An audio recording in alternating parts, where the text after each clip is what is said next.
Yoga pants go a long way. Hashtag yoga pants. Yes!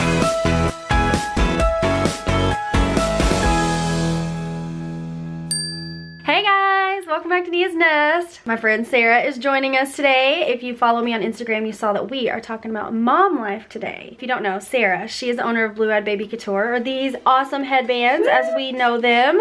And we have some pretty exciting news that you guys have to stay tuned to the end of the video to find out. Like I said, we are talking about mom life today. We're talking about the ups, the downs, the crazy, and kind of like just the fact that it's okay to be imperfect. We're gonna talk about mom life, balancing it all, but spoiler alert, you cannot balance it all. Like really nobody can, because we're not superwomen and we don't have to be superwomen. So that's kind of what we're talking about today, is how do we, you've got all these balls in the air, all these things that you're responsible for, how do we as women, as moms, as believers, and you know, we've got tons of stuff we're putting our hand to, how do we do it all? We took your questions from Instagram. I took a few, Sarah took a few, and we're just going to dive right in.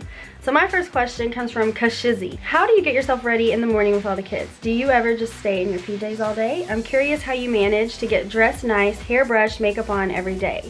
Okay, there are definitely days where I stay in my pajamas all day, but that's very rare because we vlog, so I feel like I could never, but that's kind of just like getting up and going to work. Well, there are a lot of days where I don't wear makeup. I don't have my hair fixed, as you can see, which is a perk of these headbands, I'm telling you what. And you kind of just have to like be okay with that. Just be okay with the fact that you're gonna be natural today, or that you're going to stay in your jammies or your yoga pants. Hey, yoga pants go a long way. Hashtag yoga pants. Yes, you can put some yoga pants on and a cute top, or even like these little t-shirts that have cute phrases on them, and I mean, that's so trendy right now. I love it that that's trendy, by the way. It's like everyone out there is giving us an excuse to dress down, and I love that. I know that I sometimes feel like when Sam worked, I used to feel like, oh, but I have to dress cute for him today. But he's not there all day. So you could technically, you know, stay in your yoga pants and t-shirt until you're ready to see him, and then just throw on a cute dress or some makeup or whatever. Dress? What's that? Our next question comes from Taking Back Jesse. How do you separate your business from home life / mom life? I run a bow business and I feel like I get lost in trying to balance it all and not take away from my kids and husband. Okay, so like we said, spoiler alert, you cannot balance it all. So I kind of feel like what the Lord has shown me is, you know, you've got all these balls up in the air, plates that are spinning, and God's just like, put them all on the ground, let them all fall. And for each season of your life, decide which ones you need to pick back up. So if that means that my house is a mess sometimes, hashtag all the time, then it's a mess. It's all about prioritizing. Like, what are the things that God has called me to in this season to be obedient to and faithful to? And I'm gonna prioritize those things, and everything else just has to go. Like, I don't even want the world systems of what the world is telling me I have to do, or what my house has to look like, or, you know, anything like that. Like, I just want the kingdom.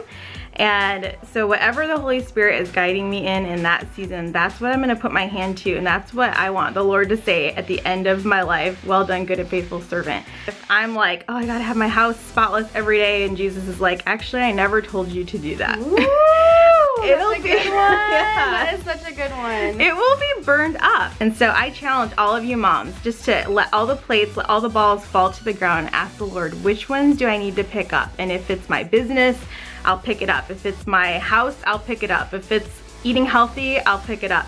But if it's, you know, like, cause you cannot do everything. You are not Superwoman, you're not supposed to do everything. You know, outsource when you can, delegate when you can. Okay, next question comes from Caitlin Michelle. How do you balance romance and babies all at the same time while also making time for yourself? It's one of my biggest struggles. Definitely not enough time in the day. I agree. The hours are just too short. Right. I feel like this kind of goes back to the plates scenario that Sarah was demonstrating.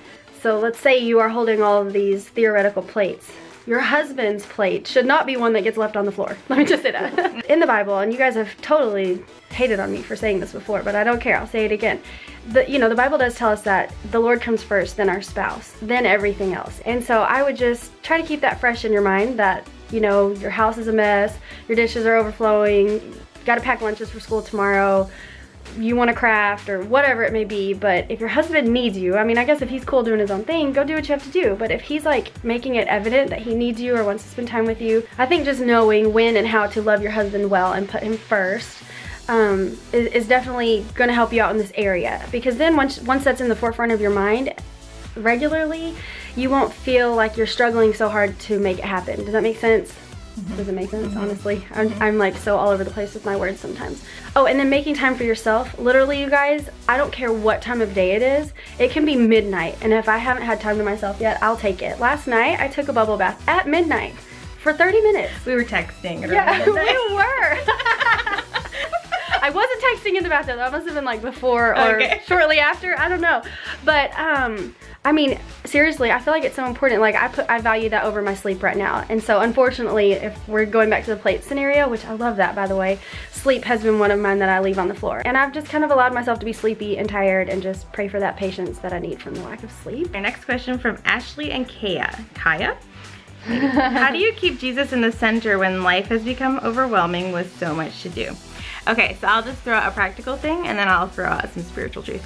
Practically, I actually have an alarm set in my phone for every day at 2 p.m. and it comes up, it says breathe, period, meditate on God's goodness. So at that point, it's just one of those reminders like, hey, take a second, practice gratefulness, remember that Jesus is with you always, and just breathe. And then the second thing I would say is just to, along with that, remembering that when you have Jesus inside of you, you have the Prince of Peace alive inside of you, and you have access to that peace. Even just remembering, like, I have the peace that passes all understanding inside of me, and I'm going to access that peace and let it come out in these moments where I feel overwhelmed and like I have so much to do. And you know, this goes back to our other question is, should I be doing all these things? Are these things that God has called me to, or has someone else told me that I need to be doing them? My question comes from Brooke Tutty. What do you do when you're at the store by yourself with all 3 kids and one of the kids have a tantrum? How do you handle it?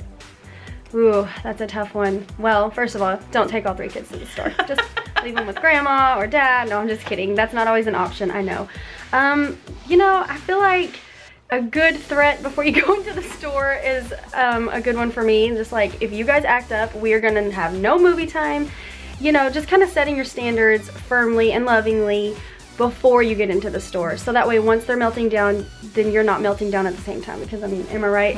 When a kid has a meltdown in the store, I'm internally melting down and possibly gonna run to the bathroom and like, oh, why?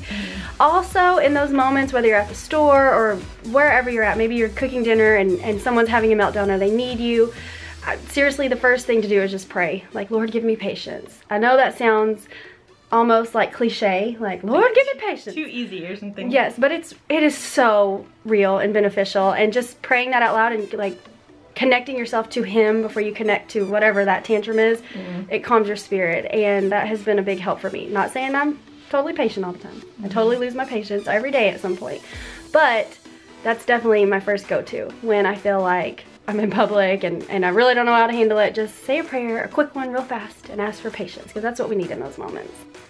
All right, our next question is from C. Marie 33. How do you give yourself some time to breathe while keeping up with the kids and the business?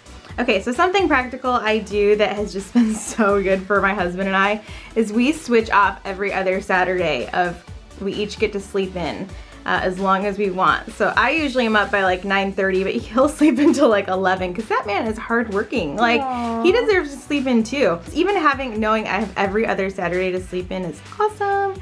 And I take a nap at least once a week when my kids nap. You know, carving out times for yourself where it's okay to not do anything. Sometimes the holiest thing you can do is take a nap. Okay, so our final question today comes from Growing the Saley Clan.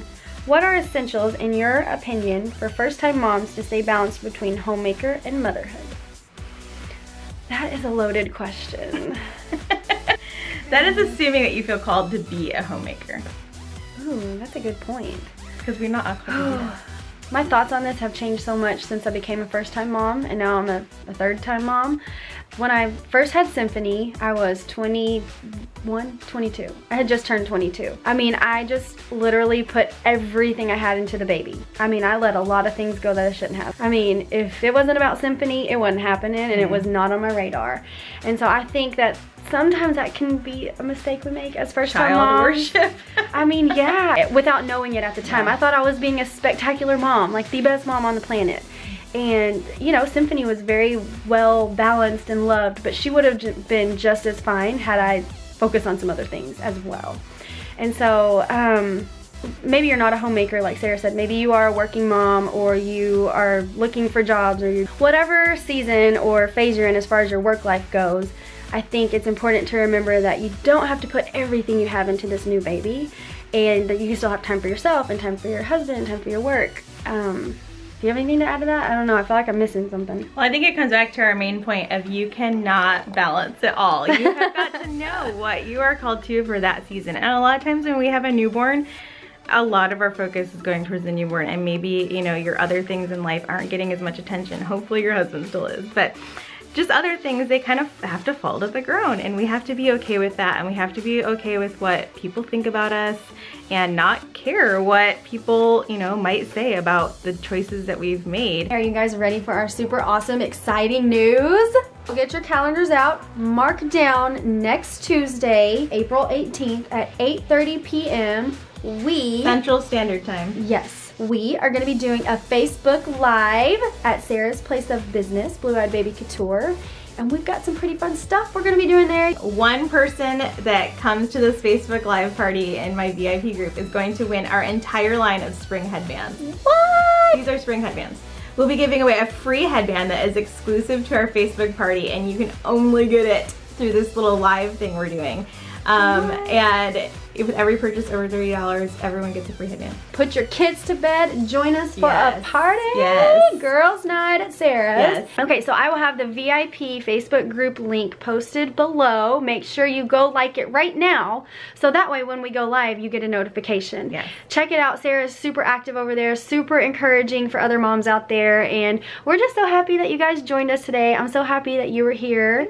Sarah is such a wise friend of mine, and I'm so glad that I got to share a little bit of her with all of you guys. Any parting words about not balancing it all?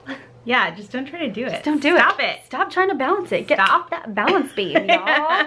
Just fall over already, okay? Right? Stay tuned. We'll see you guys. Thanks for hanging out. Bye. Bye.